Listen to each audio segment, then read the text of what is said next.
I thought we'd go into the world's richest shipwrecks today, a wreck diver's guide to gold, silver treasures of the sea by Robert F. Marx and Jenifer Marx. And today we'll be talking about Canada's richest shipwrecks. All right. Canada, the second largest country in the world, has the world's longest coastline. Canada's maritime history is fascinating. 1,000 years ago, Viking ships plied the waters and Basque whalers began fishing off Labrador in the 1420s. In 1497, John Cabot claimed Canada for King Henry the 5, 6, 7. It's hard to do these Roman numerals. Okay. King Henry the 7th. And by 1502, England received the first shipment of Canadian fish. For centuries, the rich Grand Banks fishery off Newfoundland attracted ships from France, Portugal, Spain, and England, and countless of them sank.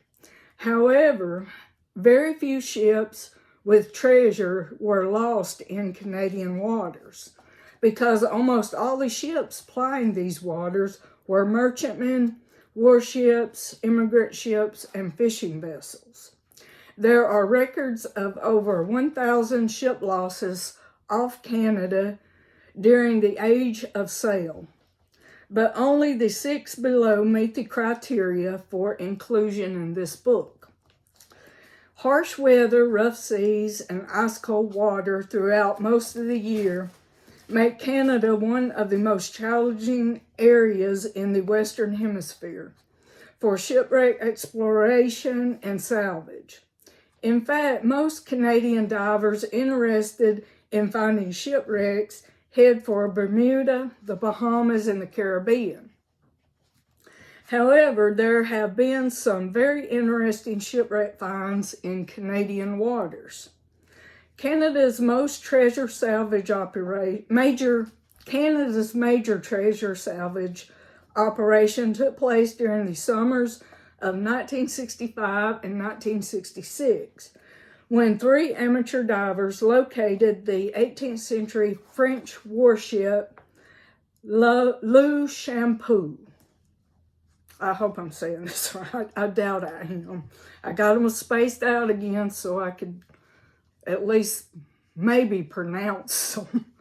Le Champeau off Cape Breton Island, Nova Scotia. They found the site by dragging a grappling hook where the ship was known to have sunk. And when it snagged something, a diver went down to investigate. The wreck was first located in 1914, when a helmet diver surveying a modern shipwreck spotted gold and silver coins on the seafloor. He planned to recover the treasure as soon as he finished the shipwreck survey, but he drowned a few days later without having revealed the location. The 1960s salvors worked with a 2 to 3 knot current ripping across the wreck site in water that never rose above 45 degrees Fahrenheit, 7 degrees Celsius. Conditions he encountered when diving there in 1979. I guess Robert Marx encountered because he's the one who got it. The divers recovered over 2,000 louis d'or coins and 11,000 silver livre coins, as well as a silver pocket watch and other interesting objects. In 1978, a team of underwater archaeologists from Parks Canada discovered the oldest known wreck in Canadian waters. She was the Basque whaling ship San Juan, lost in 1565 in the harbor of Red Bay, Labrador. To survive in the icy waters, divers had hot water from the surface continuously circulated through their rubber suits.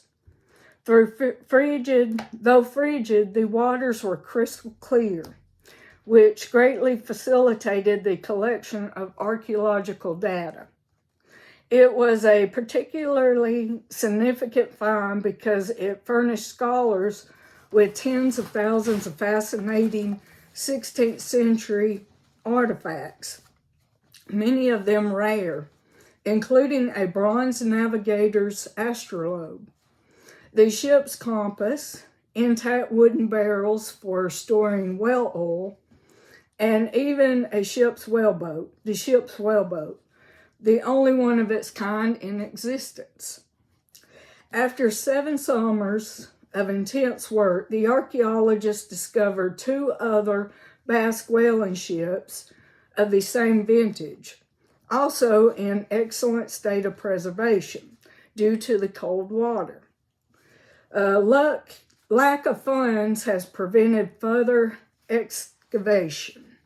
All right, these Spanish silver coins were discovered on an unidentified shipwreck near the entrance to Halifax Harbor. Right there. I do wish these were in color, these pictures. And this one is the port of Halifax, Nova Scotia in 1766. Okay.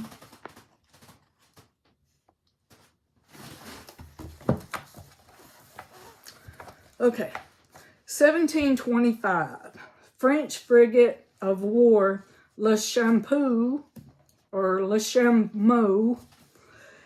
carried a valuable cargo of gold and silver coins, was lost off the southeast corner of Cape Breton Island, Nova Scotia. It was discovered in 1965 and worked on by various treasure hunters, including the author of this book, Robert Marx. But the bulk of her treasure still lies undiscovered. 1758. British warship HMS Tilbury was lost off the south side of Cape Breton Island. She was the pay ship of Admiral Edward Boscawen's fleet, Boscawen, Boscawen, and carried over 500,000 pounds sterling in gold and silver spice. In 1979, Robert Marx discovered this wreck about 8 miles, 13 kilometers east of Louisbourg on a shoal of rocks named Tilbury Reef. However, the Canadian government has not granted an excavation permit. 1796. The British warship HMS Active, commanded by Captain Edward Leverson Gower, was lost near the entrance of the St. Lawrence River, carrying over 300,000 pounds sterling in silver spice. 1798. During a gale in Halifax Harbor, many ships were sunk, including the HMS Lennox, a British warship carrying 75,000 pounds sterling in gold and silver spice. 1812. The British warship HMS Barbados was lost on Sable Island off the coast of Nova Scotia, carrying over 500,000 pounds sterling in gold and silver bullion and spice. 1822. The French ship All-American, carrying over 1 million in gold and silver spice and bullion, was lost on Sable Island off the coast of Nova Scotia. Okay, this is the French and silver coin recovered from the Le Chameau off Louisbourg, Cape Breton, And below, the picture below it is 2 Spanish coins known as bus dollars recovered from an unidentified wreck of Scatterty Island near Louisburg, Cape Breton. Okay, right in here.